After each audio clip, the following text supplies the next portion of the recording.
എല്ലാവർക്കും നമസ്കാരം. ഇപ്പോൾ മേടക്കൂറിൽ സഞ്ചരിച്ചുകൊണ്ടിരിക്കുന്ന വ്യാഴം 2024 മെയ് മാസം 1-ാം തീയതി ഇടവക്കൂറിലേക്ക് മാറാൻ പോവുകയാണ്. 2025 മെയ് 14-ാം തീയതി വരെയുള്ള ഇടവക്കൂറിലെ വ്യാഴത്തിൻ്റെ സഞ്ചാരം മൂലം മേടം മുതൽ മീനം വരെയുള്ള 12 കൂറുകൾ ജനിച്ചവർക്ക് ലഭിക്കാൻ പോകുന്ന അനുകൂലവും പ്രതികൂലവുമായ ഫലങ്ങളെക്കുറിച്ചാണ് ഇന്ന് നമ്മൾ നോക്കാൻ പോകുന്നത്. രാശിഫലങ്ങൾ പൊതുഫലങ്ങളാണ്. ജാതകരീതി നടക്കുന്ന ദശാപഹാര ഫലങ്ങൾക്കനുസരിച്ച് ഇതിൽ മാറ്റങ്ങൾ ഉണ്ടാകും എന്നുള്ള കാര്യത്തെ ഒരിക്കൽ കൂടി ഓർമ്മിപ്പിച്ചുകൊള്ളുന്നു. ശരി, എന്നാൽ നമുക്കിനി വ്യാഴമാൻ്റെ ഫലങ്ങളിലേക്ക് കടക്കാം.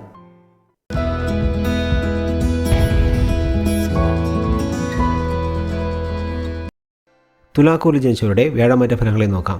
ഇതുവരെ 7-ൽ സഞ്ചരിച്ചിരുന്ന വ്യാഴം 2024 മെയ് 1-ാം തീയതി മുതൽ അഷ്ടമരാശിയിൽ സഞ്ചരിക്കാൻ പോവുകയാണ്. 8-ൽ വ്യാഴം നിന്നാൽ ദോഷഫലങ്ങൾ ഉണ്ടാകുമെന്നോർത്ത് വിഷമിക്കേണ്ട ആവശ്യമില്ല. കാരണം ഇടവക്കൂറിലുള്ള ചന്ദ്രന്റെ നക്ഷത്രമായ രോഹിണിയിൽ വ്യാഴം അധികം നാളുകൾ സഞ്ചരിക്കുന്നതിനാൽ ദോഷഫലങ്ങൾ പൊതുവെ കുറയുന്നതാണ്. കൂടാതെ ശുക്രന്റെ രാശിയിൽ ജനിച്ച നിങ്ങൾക്ക് 6-ാം ഭാവാധിപനായ വ്യാഴം 8-ൽ മറയുന്നതും ഒരു വിധത്തിൽ നല്ലതാണ്. ഇനി ചുറ്റുമുള്ള ആളുകളുടെ ശരിക്കുള്ള സ്വഭാവം എന്താണെന്ന് അറിയാൻ അവസരമുണ്ടാകും. സഹോദരങ്ങളുമായും പ്രശ്നങ്ങൾ വരാൻ സാധ്യതയുള്ള സമയമാണിത്. എന്തു കാര്യം ചെയ്യുമ്പോഴും തടസ്സം വരാൻ സാധ്യതയുള്ളതിനാൽ ജാതകരീതിയിൽ നടക്കുന്ന ദശാപഹാരങ്ങൾ അനുകൂലമാണെങ്കിൽ മാത്രം പുതിയ തൊഴിൽ തുടങ്ങുന്നത് പോലെയുള്ള അധികം പണം ചെലവഴിക്കേണ്ടതായ കാര്യങ്ങൾ ചെയ്യുന്നതാണ് നല്ലത്. സ്കൂൾ തലത്തിൽ പഠിക്കുന്ന വിദ്യാർത്ഥികൾക്ക് അഷ്ടമവ്യാഴം ദോഷം ചെയ്യില്ലെങ്കിലും കോളേജ് തലത്തിൽ പഠിക്കുന്നവർക്ക് പഠനകാര്യങ്ങളിൽ തടസ്സമുണ്ടാകും. കലാകാരന്മാർക്ക് ഒരു വശത്ത് വിമർശനങ്ങൾ നേരിടേണ്ടി വന്നാലും മറുവശത്ത് നേട്ടങ്ങൾ കൈവരിക്കാനും സാധിക്കും. ജോലിയിലുള്ളവർക്ക് ജോലിഭാരം കൂടുമെങ്കിലും അതിനനുസരിച്ചുള്ള ശമ്പളവും ലഭിക്കുന്നതാണ്. വ്യാപാര വ്യവസായ രംഗത്തുള്ളവർക്ക് പുതിയ വ്യാപാര തന്ത്രങ്ങളിലൂടെ ഉപഭോക്താക്കളെ ആകർഷിക്കുവാൻ സാധിക്കും. അതേസമയം സർക്കാരിലേക്ക് നികുതി അടയ്ക്കുന്നതിൽ കൃത്രിമം കാണിക്കുന്നവർക്ക് നിയമ നടപടി നേരിടേണ്ടി വരുന്നതുമാണ്. വ്യാഴം 2-ാം ഭാവത്തിലേക്ക് ദൃഷ്ടി ചെയ്യുന്നതിനാൽ ലോട്ടറി അടിക്കുന്നത് പോലെയുള്ള പെട്ടെന്നുള്ള ധനാഗമനം ഉണ്ടാകും. വ്യാഴം 4-ാം ഭാവത്തിലേക്ക് ദൃഷ്ടി ചെയ്യുന്നതിനാൽ താമസ സ്ഥലം മാറുക അല്ലെങ്കിൽ തൊഴിൽ ചെയ്യുന്ന സ്ഥലം മാറുക ഇതുപോലുള്ള മാറ്റങ്ങൾ ഉണ്ടാകും.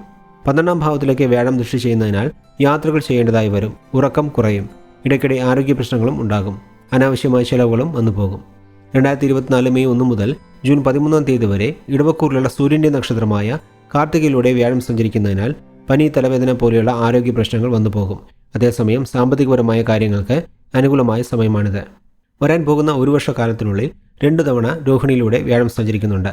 അതിൽ ജൂൺ 13 മുതൽ ഓഗസ്റ്റ് 20 വരെ നേർഗതിയിലും പിന്നീട് നവംബർ അവസാനം മുതൽ 2025 ഏപ്രിൽ വരെ വക്രഗതിയിലുമാണ് വ്യാഴം സഞ്ചരിക്കുന്നത്. ഈ കാലയളവിൽ പുതിയ ജോലി അന്വേഷിക്കുന്നവർക്ക് നല്ല ജോലി ലഭിക്കുകയും നിലവിൽ ജോലി ചെയ്യുന്നവർക്ക് പ്രമോഷനും ലഭിക്കുന്നതാണ്. വിദേശവുമായി ബന്ധപ്പെട്ട തൊഴിലുകൾ ചെയ്യുന്നവർക്ക് ലാഭം അധികരിക്കും.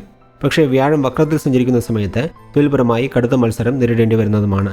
2024 ഓഗസ്റ്റ് 20 മുതൽ നവംബർ 28 വരെ ചൊവ്വയുടെ നക്ഷത്രമായ മകയിരത്തിലൂടെ വ്യാഴം സഞ്ചരിക്കുന്നതിനാൽ വരുമാനം അധികരിക്കും. പക്ഷേ ജീവിത പങ്കാളിക്ക് ആരോഗ്യ പ്രശ്നങ്ങളും ഉണ്ടാകും.